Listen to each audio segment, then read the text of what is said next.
All right, let's go ahead and get started. Thank you so much for joining us today for the weekly Saving Life on Earth webinar. I'm Tiara Curry. I'm a senior scientist at the center, and people are always asking us, what can I do to help fight the extinction crisis and the climate emergency? Probably the most common question we get when we're out giving talks and going to conferences. And the answer is fight for better policy and do everything you can as an individual to make a difference. But today we're excited to talk about our fight for better, more sustainable, equitable food policies and the huge difference individuals can make with their dietary choices. First, a few technical notes. We did not disable the chat bar today, even though we heard from a lot of you that it's distracting. We were having technical trouble, so we didn't disable it, but we're asking you not to use it, or if you do, to please be respectful and stay relevant. And if you have questions, put them in the questions feature, because at the end, we'll have 15 or 20 minutes to answer your questions. If we don't get to all of them today, Stephanie and I will be on Slack tomorrow in the Mobilized for the Wild Endangered Species channel from 12 to 1 to answer more of your questions. Or you can shoot any of the panelists an email by finding their information on our website. Tomorrow, you'll get an email that has a link to the video from today that has an action alert that you can take to make a difference in fighting for better food policy. And it'll have instructions on how to join Slack if that's something that you want to do and you don't know how yet. So we're happy that you're here. And with that, I'll let our panelists introduce themselves.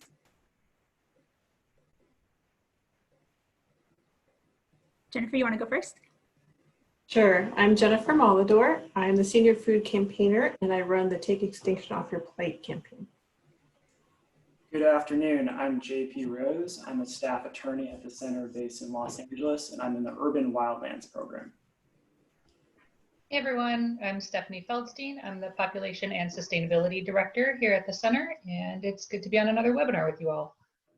If you were on last week, you remember Stephanie from last week, and she was kind enough to join us 2 weeks in a row. So, well, let's start with the very basics. Jennifer, what does diet have to do with saving the planet? So diet is so inherently connected with the work that we want to do to protect the environment. And I'm going to give you some statistics, but a lot of more information is available if you're interested to visit our website, either our main site at biologicaldiversity.org or takeextinctionoffyourplate.com. So global warming and biodiversity loss present the gravest threat to life on Earth. Not only is meat production eliminating habitat, reducing food resources, and causing drought, but animal agriculture is 16.5% of human-induced global greenhouse gas emissions. 175 endangered species are imperiled by public lands grazing. Livestock grazing impacts half of endangered wild plants and animals. And Wildlife Services, which is a federal program with the USDA, shoots, traps, and poisons millions of the animals that we're fighting so hard to protect, including wolves, foxes, bears, prairie dogs, and everything in between for livestock. So if you care about those animals, taking note of your diet is one really important way to do that. The land used for feed crops and grazing multiplies the footprint of meat, right? So it's not just the animals grazing, but the feed crops and everything else as well that comes along with it.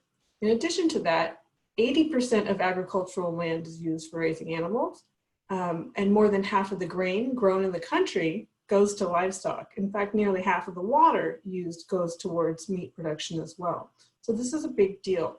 Changing what we eat is one of the most powerful individual ways you can take to protect the environment that we all love.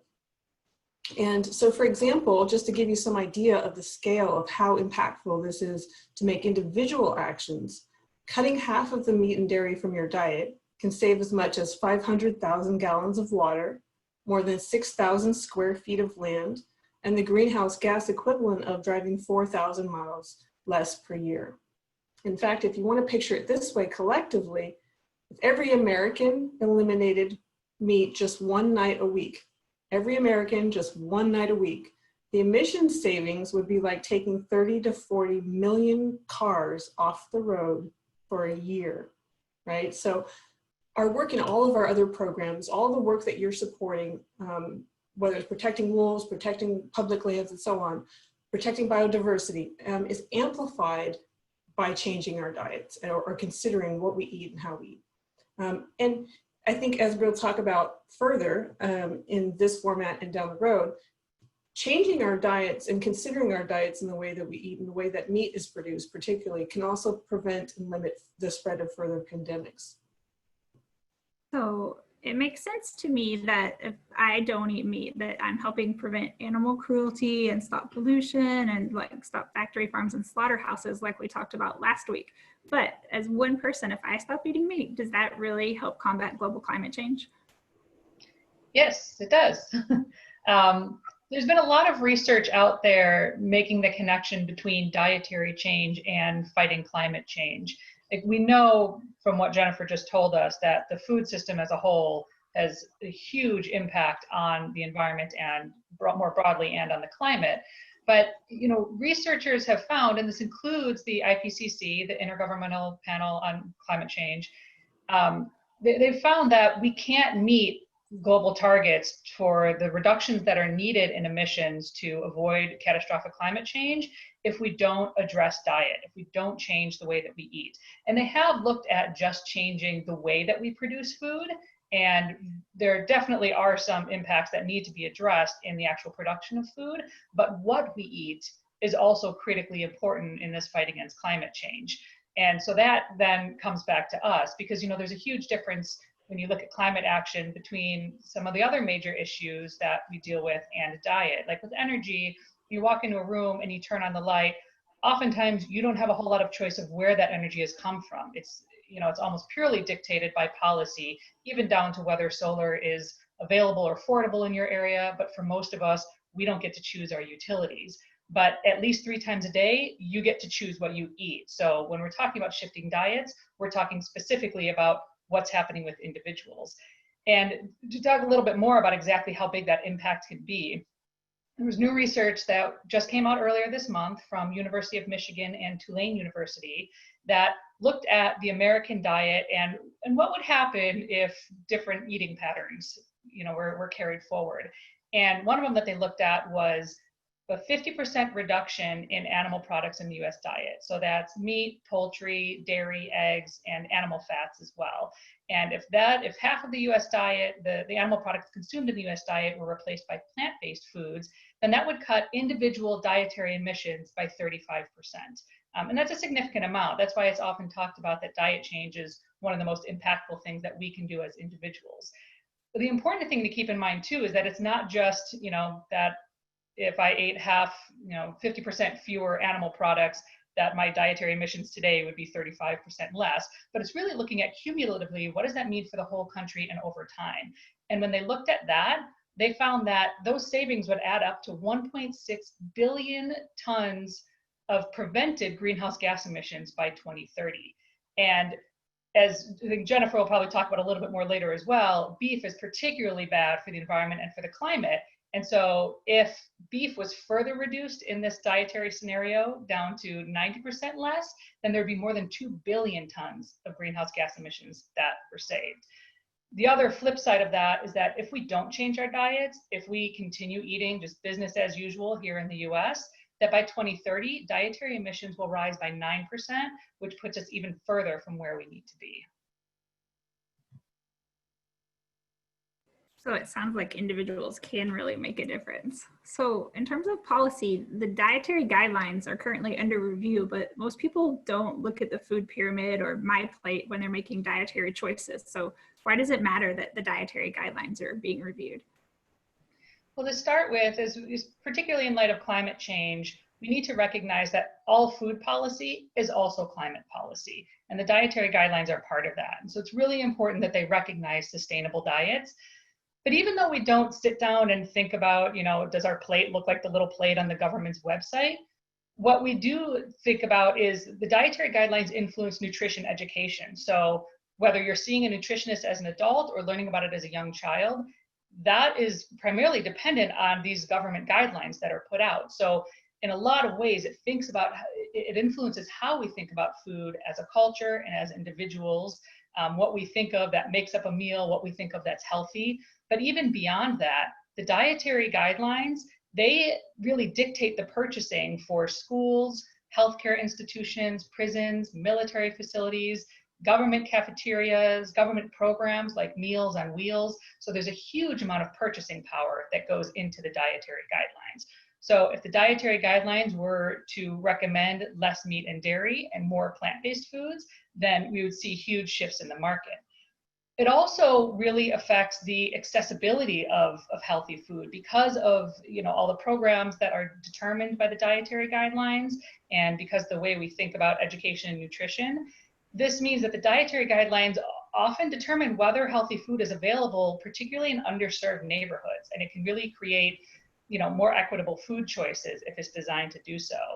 And finally, there's also a lot of policy that's based on the dietary guidelines, since they're seen as really the key to what the government recommends in terms of nutrition. That means there are a whole lot of other food programs and more than $80 billion in federal spending every year that's influenced based on these guidelines.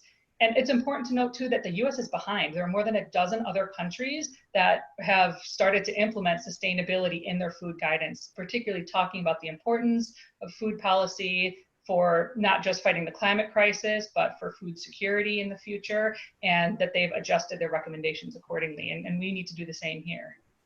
So what are some of the other policies that influence what people eat? Well, one of the big things that we always emphasize when it comes to food policy is that even though we talk about the individual choices that we're all making when we sit down to eat, our choices are really influenced by a lot of external factors, and so many of them are driven by policy. And some of the things that influence it are the availability of food. Like, I mean, if I want to eat plant-based foods, it doesn't matter how badly I want that if they're simply not available in stores or in restaurants I go to. Whether those foods are accessible, meaning that are they available in, are we reaching different types of, culturally diverse ways of talking about dietary change? Are foods policies making plant-based foods more affordable or not? Like right now, as a lot of people know, there's a huge amount of subsidies that are driving cheap meat, like meat production and dairy production. They don't have to pay for so many of the costs. That they, the cost to the environment, the cost to health, as well as really some of their baseline costs. They're given a lot of government handouts. And also there are a lot of policies, including the dietary guidelines I was just talking about, that influence how we accept different dietary choices. And whether or not we see what we see as being a sustainable diet. So just to give a couple of quick examples, on the federal level, in addition to the dietary guidelines, we need to shift subsidies so that the subsidies aren't promoting the overproduction of meat and dairy, and that they're not creating artificially cheap meat and dairy, but instead are supporting plant-based foods that are healthier for people and the environment. There are also a lot of federal policies that have to do with what goes into school lunches and whether cafeterias can offer plant-based milks, for example, and what that cost is to them on their very tight budgets.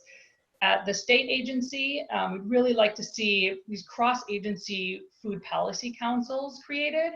And what those can do is when you bring together the folks who are working on environmental and sustainability issues with people who are working on health and nutrition and education, can make sure that really across the board that we're seeing agencies and state programs being aligned on promoting sustainable food, on education campaigns and providing resources. At the state level, there's also a lot that they can do to provide funding and technical support for things like farmers markets and urban agriculture that really make plant-based foods more accessible to more people. And finally, on the local level, there are some really interesting proposals that have put it out there to make plant-based options more available. There was one that was put forth in Los Angeles last year that said that there had to be vegan options available at all major entertainment venues and all facilities that are operated by, by the city. And so that, again, puts those options in front of people, makes it available for people who want to make that choice, which is really the first step. And another local option is to integrate food into climate action plans. So again, to make food policy as climate policy, to really make sure that climate action plans have specific targets that recognize the importance of promoting more plant-forward diets and reducing meat and dairy consumption. We put a lot of this into a report that was released earlier this month that you can find on our website. If you go to biologicaldiversity.org, under the Population and Sustainability Program in the food section, it's called Appetite for Change. And it has more details on these policies that I've talked to, as well as some others. So what you're saying is that my choices as an individual might be able to affect positive policy change. Can you tell us more about that, or Jennifer?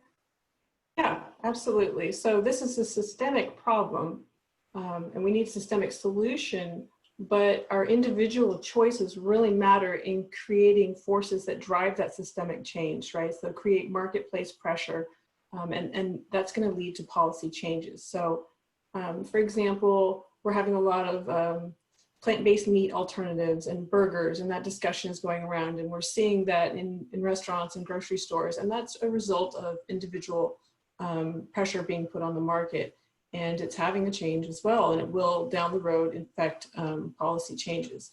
But as Stephanie discussed, you know, other avenues benefit from this pressure, like food service providers, for example, schools. You know, 30 million children across the United States every day are participating at least in the lunch program, and often in the breakfast programs as well. And so creating agreements with food service providers that are more plant forward or earth friendly, wildlife friendly foods can make a difference in 30 million meals a day. And that can be community driven, parent driven, and so on, or activist driven. But that's also true in other avenues, as Stephanie mentioned, whether it's prisons, hotels, anywhere with food service provision. But we're also looking at events, and we're reassessing because of the pandemic, of course, but anywhere an event is held, a conference, for example, including environmental conferences, or aquariums, zoos, museums that have events, really kind of aligning the message and our motivations with the meals and the menus is very important, whether it's COP24, COP25, 26, or just an event at your local museum, for example, that is promoting conservation for wildlife, to have wildlife friendly meals, for example. So creating that, not only that individual pressure on systemic change is important, but really getting the message out too. A lot of people don't make the connection automatically between the wild animals and the wild places that they love and their diets, right? So it might have, you might think about cows and pigs, but we don't necessarily think about wolves and bears. And sort of normalizing that is really important as well, so that people have a positive experience with more plant-forward foods and menus and meals, and so that it's also providing balanced meals and taking a little bit of the pressure off individuals making those decisions and just having more options available. So what does the center serve at events, and does the Center for Biological Diversity have a food policy? We do have a food policy, and I'm really proud of it, and it means that the center and all of our staff are really walking the talk.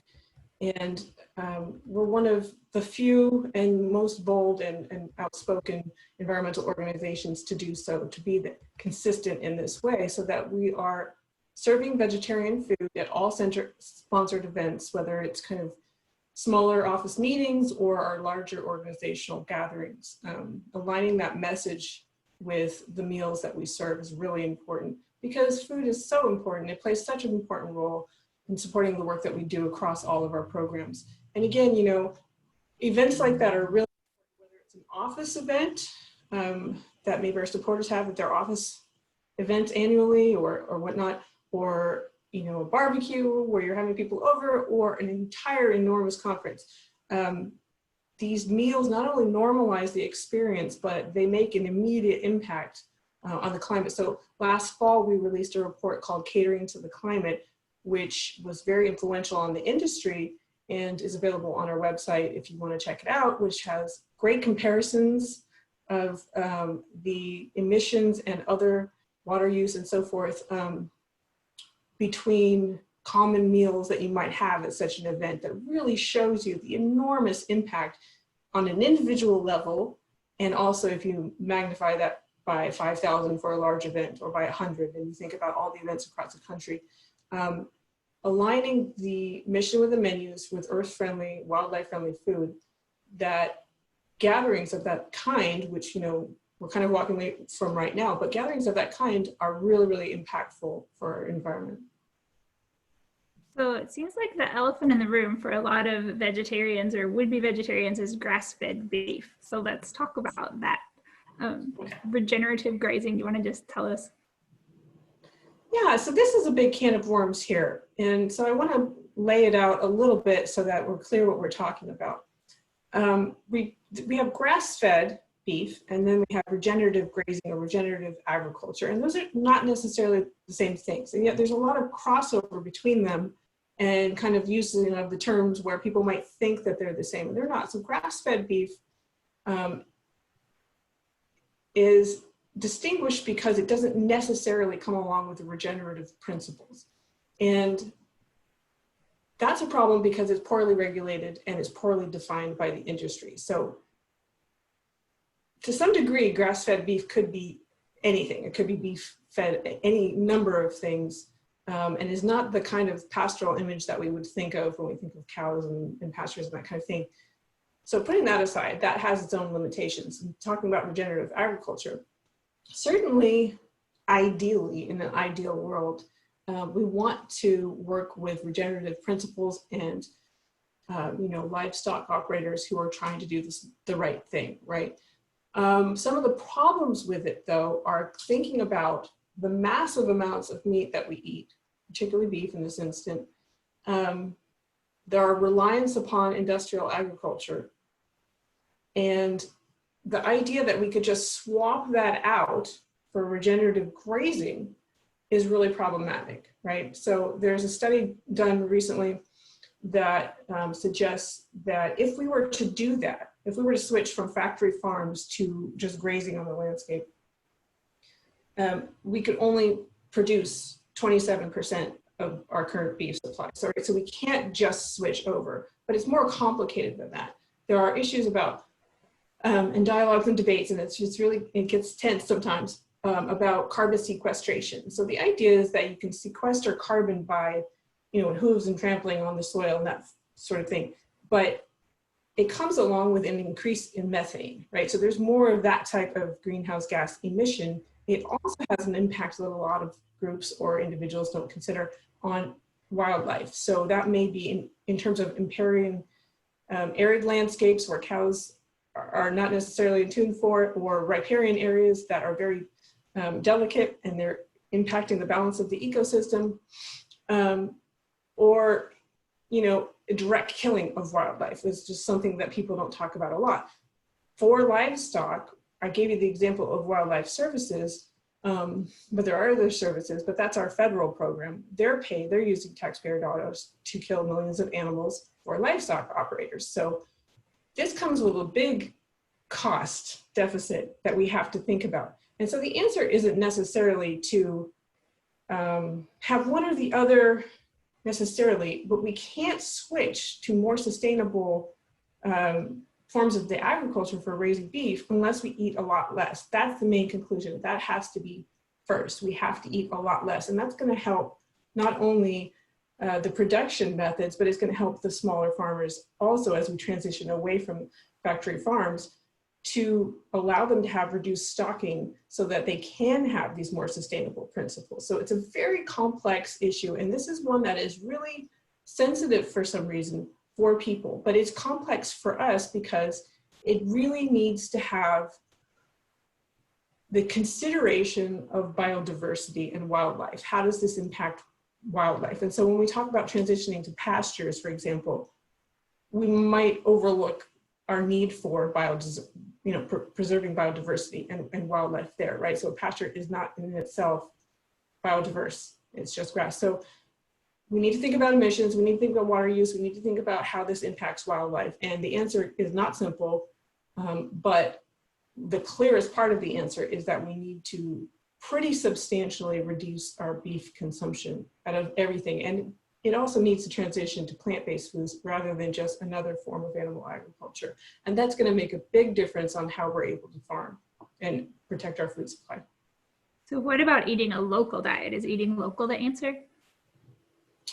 That's a good question. So, you know,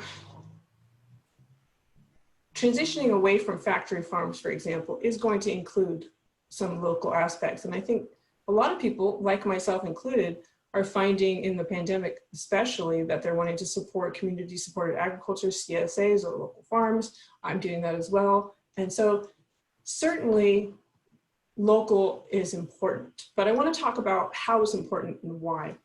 Community-driven agriculture is the way of the future, I think, for sure.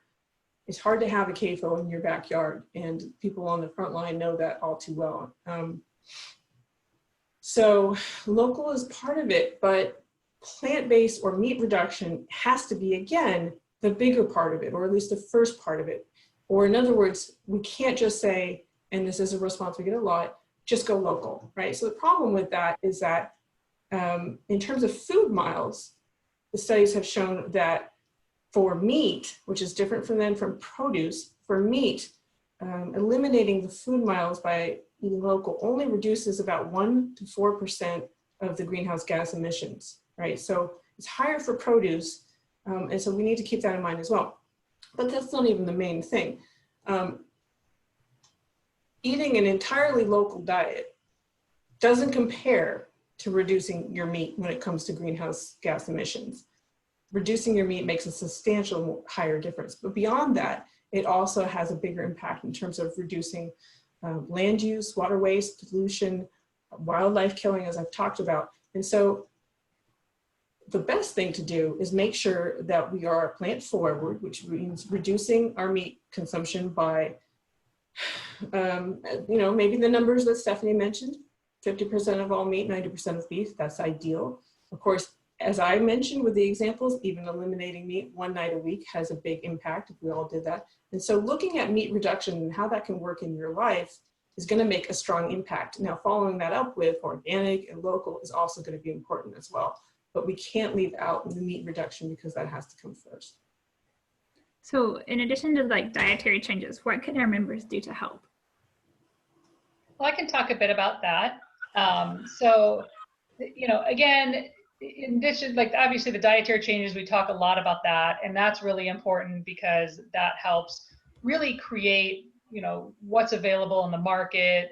We have a lot of power as consumers to determine what's out there and what's available. But a big part of like our individual changes is also bringing our community into that. You can check out our social media, the population and sustainability team. We talk about food on Twitter at ChooseWild, and on Instagram we're at Crowded Planet. TakeExtinctionOffYourPlate.com has a lot of creative ideas for recipes and to help you start with where you are. Like Jennifer said, we have, the ideal goal that we're going to is this 50% reduction of all animal products and then 90% reduction of beef. But it really matters, do what you can now. Wherever you can start today, that's where you should start. And, share your recipes with your friends so other people get to see what really good plant-forward eating looks like. When we're able to kind of get together with family and friends again, you can also share the recipes with them in person and talk about what you're eating differently and why you're changing it. That social aspect, that peer-to-peer is huge in turning that individual change into community change. As Tiara mentioned, we're going to be sending out an action alert. It's going to be around the dietary guidelines. The comment period is open through June 10th. So you can send in the action alert. You can also leave a comment directly on regulations.gov. If you search for dietary guidelines, the first thing that comes up is the 2020 Dietary Guidelines Advisory Committee, and let them know that including sustainability in this next round of the guidelines is really important to you. You can share that policy guide that I mentioned that's on our website, the one called Appetite for Change. Share that with your representatives, whichever ones you're communicating with, whether that's your federal representatives, your state, or your local ones. Let them know there's a lot of really good information in there about why this policy changes are important and what those policy changes can look like. And then finally, as Jennifer talked about, it matters what's served at events and how different organizations like the center are representing their food policies. So tell the organizations that you support and the events that you attend that you want to see plant-based menus and plant-based meal policies. Again, that will help create that that community around shifting toward more sustainable diets, and it'll really can spark that conversation to get more people understanding why this is important and more engaged in the policy around this. And one other thing that we didn't really have time to cover on this particular webinar, but that's a big issue that I know a lot of people think about, is food waste. And that's another area where individual action can make a big difference. A big chunk of the food waste in the US, we waste about 40% of all the food that's produced. And that means that all of the water and land and energy, the pesticides, everything that went into creating that food is just wasted because it never gets eaten. And as individuals, there's a lot that we can do through things like meal planning, through recognizing that date labels are not regulated. So you don't have to throw things out the second it gets near that label on your food. The only exception to that is infant formula, but everything else, use your senses to determine whether it's still good. We work to urge grocery stores to also commit to zero waste. They do a lot to overstock, and especially as we see now, with the pandemic, the stocking and the demand is really all over the place. And now is a good time for grocery stores and as well as restaurants, as they prepare to shift their business models and reopen, to really make that commitment to zero waste and really take a good look at how do they deal with the changing landscape, and how do they really commit to making sure that they are not only not throwing things out in the store, but are supporting farmers to make sure that things are not being wasted on farms as well. Thanks, Stephanie and Jennifer. And now, some inspiration in the kitchen. We're going to turn it over to attorney JP Rose to teach us how to make something. Well, good afternoon, everyone. Welcome to my kitchen from Los Angeles. Really excited to be here, and I'm going to be cooking for you some sauteed green beans and lentils. And so this is a recipe I often make maybe in the middle of the week after a long day. If you really don't have like a ton of time to cook, you're maybe a little tired and want something that's healthy, nutritious, and also delicious. So yeah, I'm just going to go ahead and get started. And I think there may be a slide with the ingredients you can check out as well if you're interested in making it yourself. So let's start with olive oil. We're going to put just a little bit of olive oil in a medium pan right here and turn this on. Okay. So just about 2 tablespoons roughly, throw that in. Then we're going to add some pureed garlic. And again, roughly 2 tablespoons, but it's really to taste.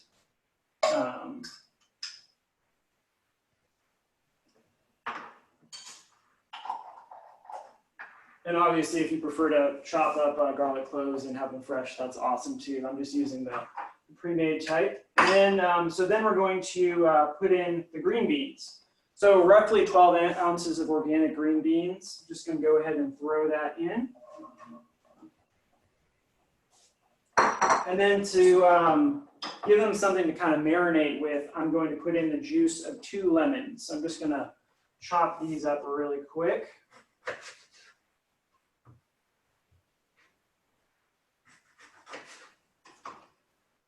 And then squeeze that in.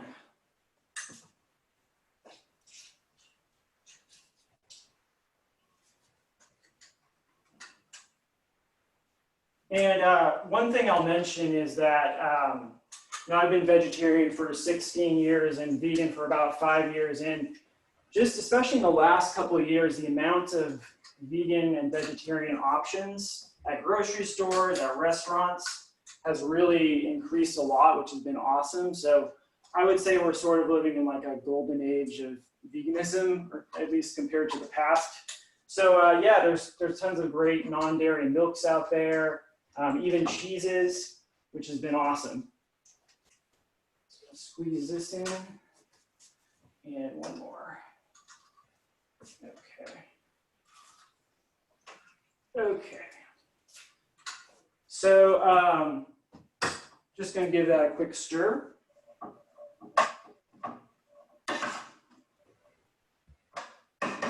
So I think we're just going to let that sit for a couple minutes, and then if there's questions, we can perhaps go to that and then come back to the next phase. Does that sound good? Okay, thanks, JP. There's a lot of questions coming in already. So with campaigns that urge meat reduction, do you get pressure, attacks, countersuits from ranchers, meat lobby groups, etc.? Stephanie or Jennifer?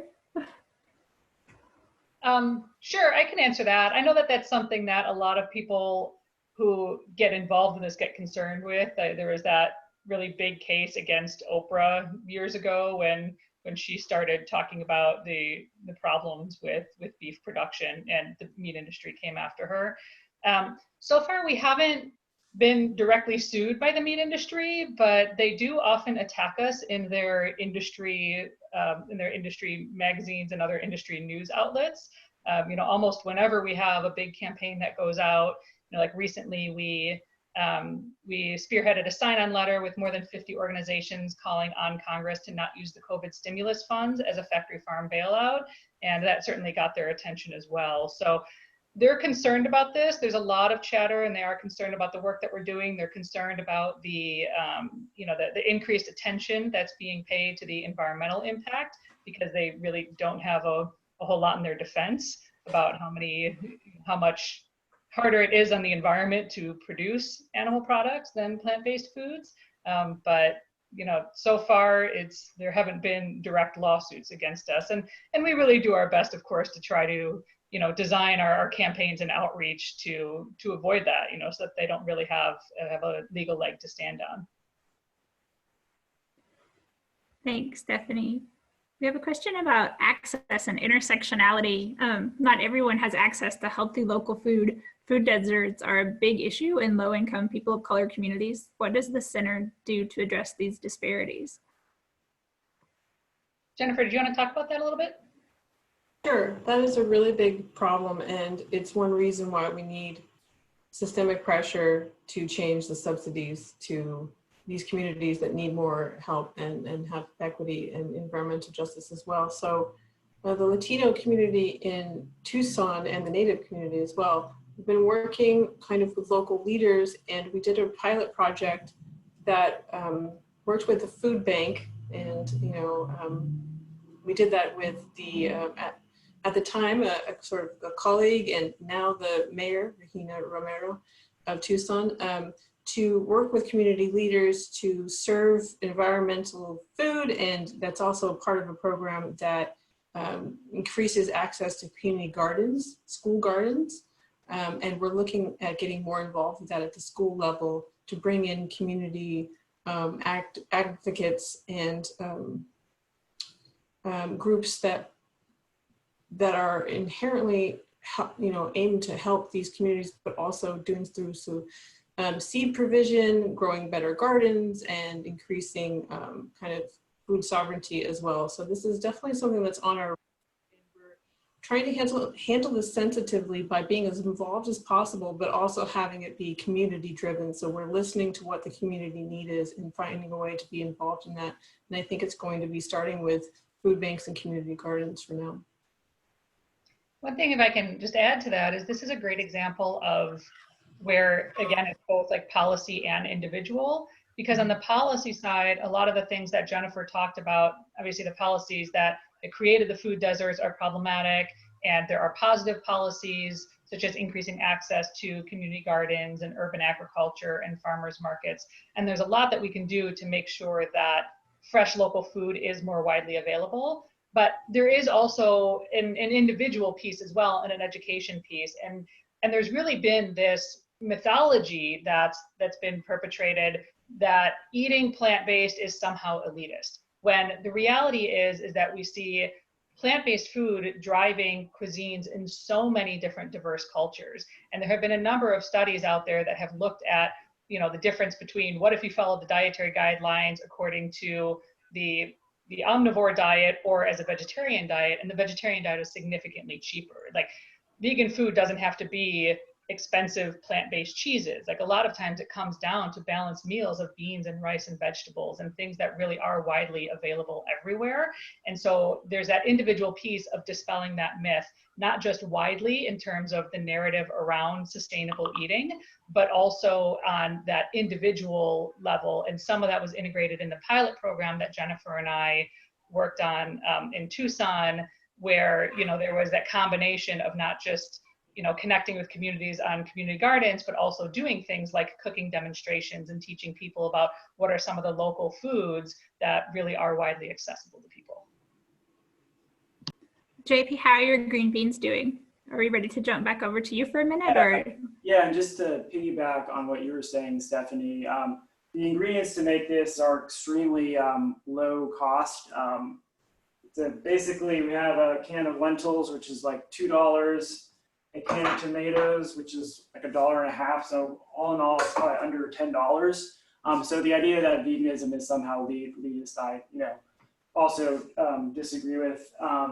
And can attest, I've probably saved thousands of dollars over the year eating a vegan diet. But yeah, so what we're going to do next is go ahead and put in these tomatoes. And I'm going to take a little bit of the juice out because I don't want too much juice in there. And again, you can do these with fresh tomatoes instead if you have them. This is just kind of the quick and dirty version, so to speak. So I'm just going to put these in. And then add about, 14 ounces of lentils. And again, I'm just using canned lentils because they're very convenient, but if you want to cook your own, that's awesome too.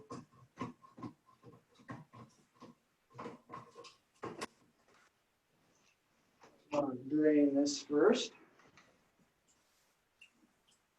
And yeah, so this is a fairly healthy meal. Green beans obviously have lots of vitamins, vitamin K, vitamin C, folates. Lentils have iron, lots of protein, fiber, very filling. And now I'm going to start adding some spices. So just grab a paper towel here. Okay. So one of the main spices I'm going to use is cumin. And I think it's roughly 2 teaspoons that I usually put in, but I'm just going to kind of go like this. Okay. I'm going to do this a little stir, start stirring this up.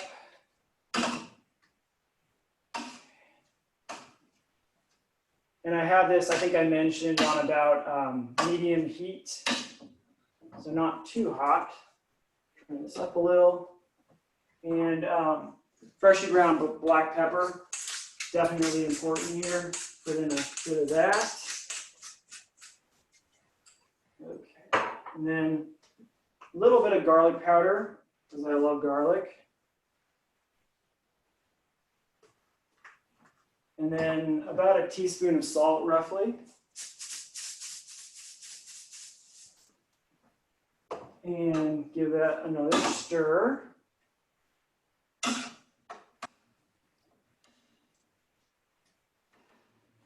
And then we're going to add about a 1/4 cup of red wine. And this gives it a very rich taste. And obviously, if you really like red wine, you can put more than a 1/4 cup. There we go. And then just give it another stir. So that is then going to cook for probably about 10 minutes. And that's really all there is to it. If you want even more protein, what you can do is add something like No Evil plant-based sausages. This is a really good brand that I love personally. There's other ones too as well. But obviously, even without this, it still has a lot of protein. And I like to add amaranth sometimes if you want more carbs, but just like that, it works too. So I'm just going to let that cook, and I guess we can do more questions. Okay, thanks, JP. We'll check back in with you in about 10 minutes. Sounds good. Thank you. So 5 people are asking about fish. Can you talk about the impacts or sustainable options for fish-based diets? Yeah, so I can talk a little bit about that. The problems with overfishing are pretty well known, and that has, actually gotten quite a bit of attention. And there are some organizations that put out, seafood guides of which ones have, which specific types of fish have more or less impact than others. While in general, it is better to eat lower down on the food chain because fewer resources go into it, really, we like to emphasize that seafood is included when we're talking about this 50% reduction in animal products. Seafood is included in that. The oceans cannot sustain us continuing to eat high amounts of seafood, and a lot of people want to switch thinking that fish is a lower impact than other products like beef. A lot of people then start eating more fish, which will then cause more problems.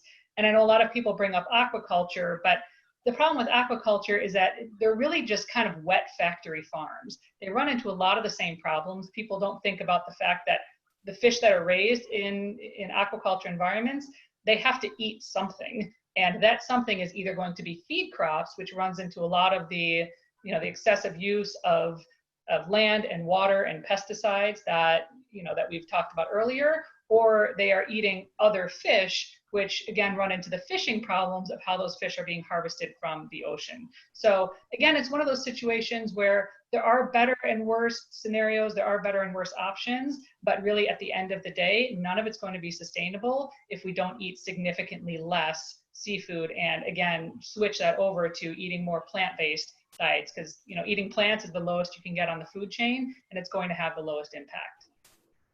Thanks, Stephanie. Oh, Jennifer, go ahead.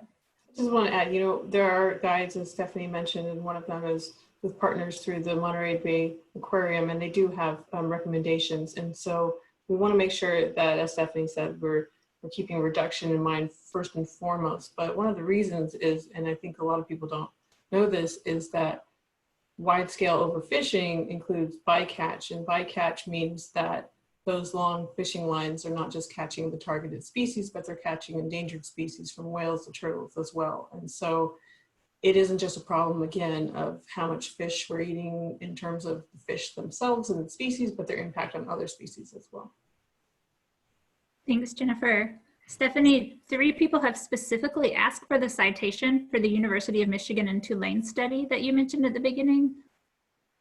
Yes, actually, you can find that if you go to, I had mentioned that Appetite for Change guide that we created. That is at biologicaldiversity.org. And then it's under the Population and Sustainability Program under the food section.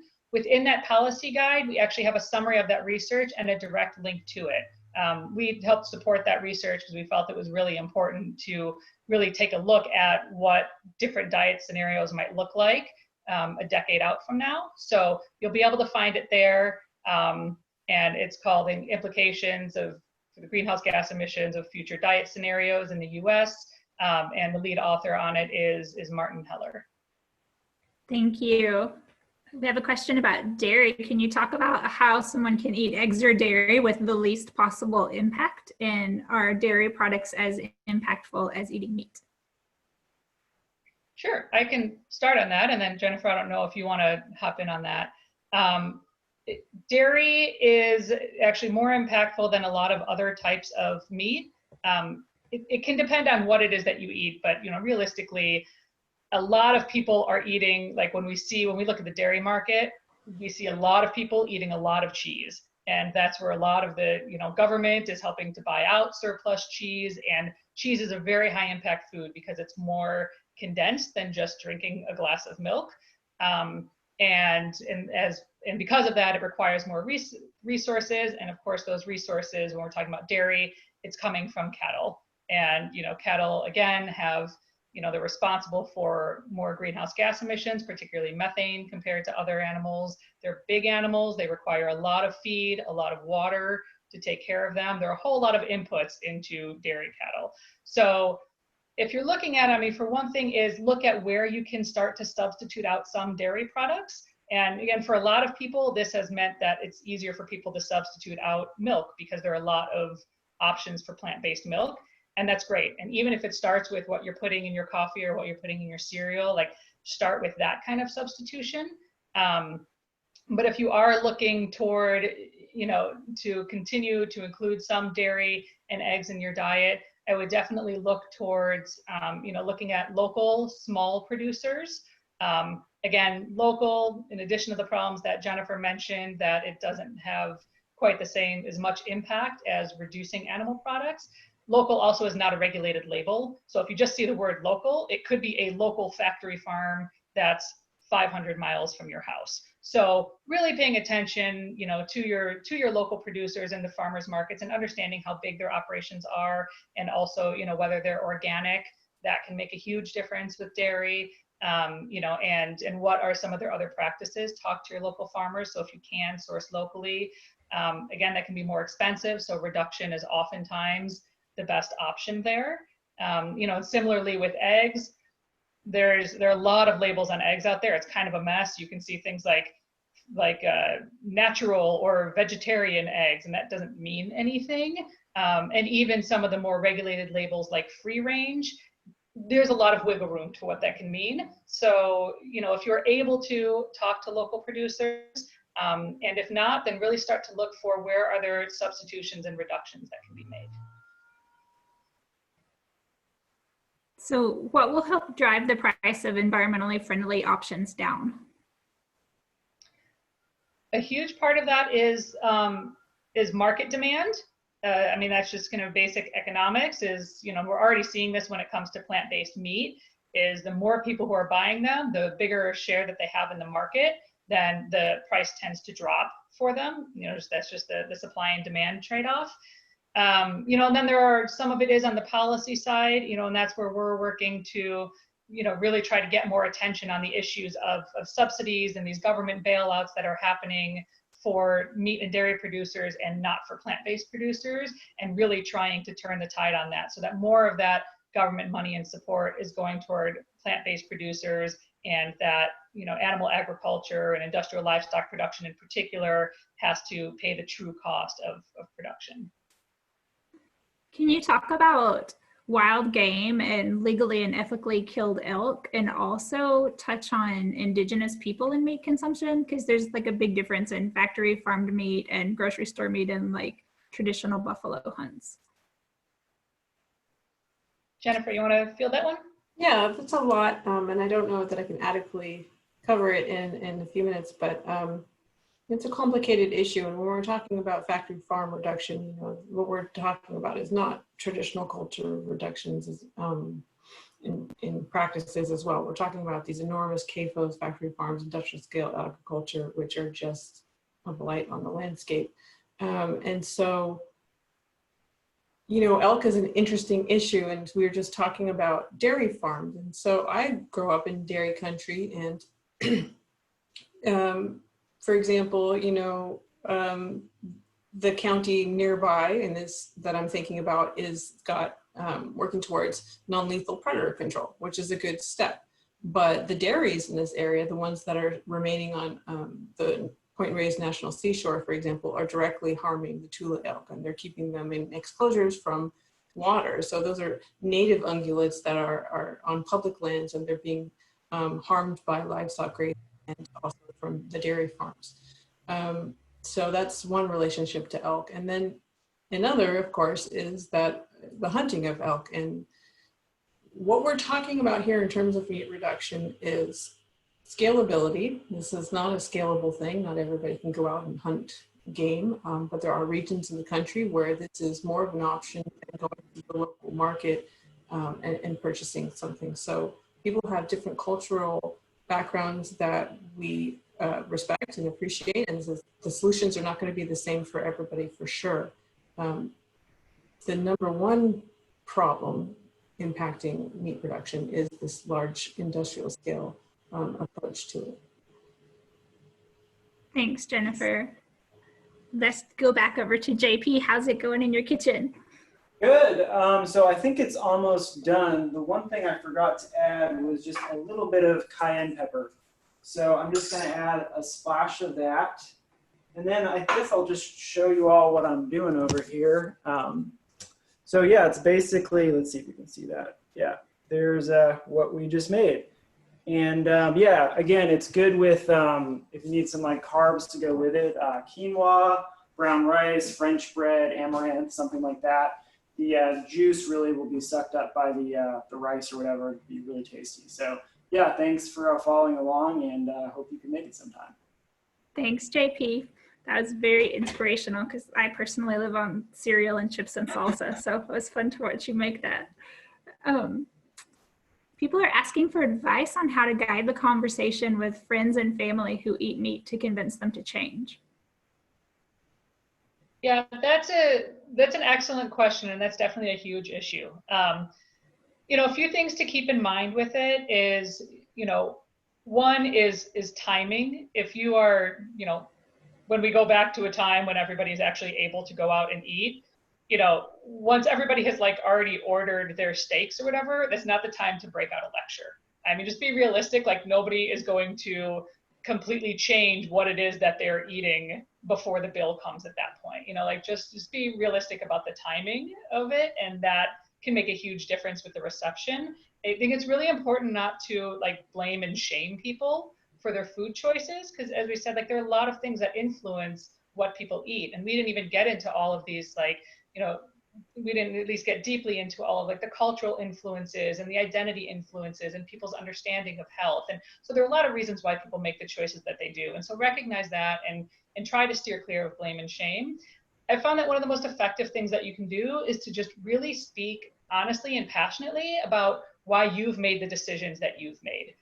And why it's important to you, the way that you're choosing to eat. And if, you know, whether that's eating completely plant-based or eating less meat and dairy, because when people understand that, I mean, these are people who care about you. And so they'll respect, you know, your perspective and where you're coming from. And it's something that they'll take more seriously than they might if it's coming just from a news article that they see. And then the other big thing, and of course, this is again where JP's recipe comes in, is showing them is huge. You know, cooking for people, bringing plant-based items to family gatherings and to potlucks, and sharing your favorite recipes and those things. I mean, really, when it comes to eating, one of the biggest things is just people feeling like it's something that tastes really good and that's something possible for them to do. I mean, those are really the greatest factors, you know, when it comes to people not just choosing to try new things, but then sustaining a different way of eating. I would add that just the experience is the best way, you know, like, rather than getting into an argument with people, just bring a meal. You don't have to tell them what it is necessarily, but allowing them to experience something that's delicious it's the thing that changes everybody's mind. And then just modeling it. You know, I have friends that are ranchers, I have friends that are vegans, I have friends that are hunters, I have friends, everybody in between. And, you know, my diet is my message that I generally promote is just by making really good food.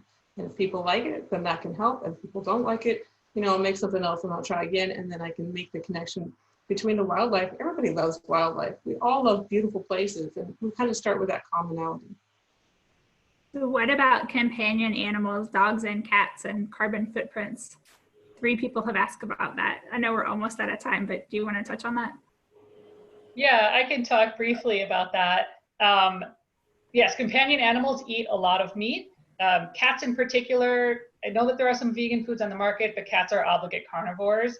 Dogs, in theory, can eat a vegan diet, but as I can attest personally for my own dogs, a lot of times they have health problems that don't make that possible. So it is a reality that our companion animals eat meat, but recognize that there's one study that estimated that companion animals were responsible for about 25 to 30% of the environmental footprint of animal agriculture.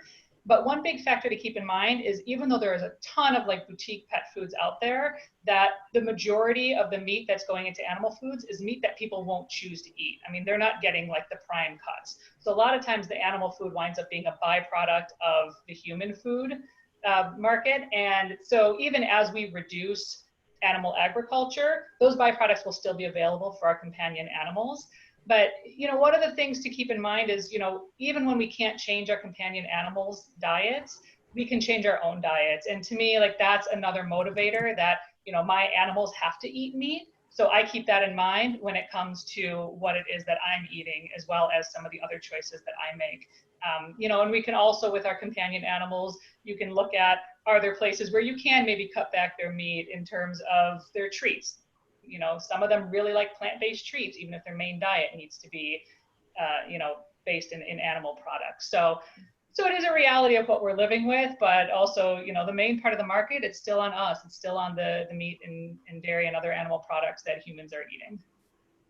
Well, thank you all so much for taking the time to share with us today.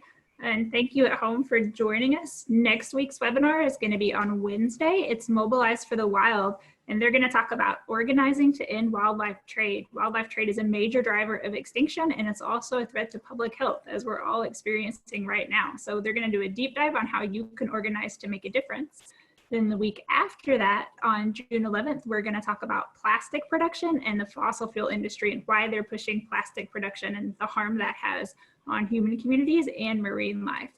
So we hope to see you there, and thank you for joining us. Take care.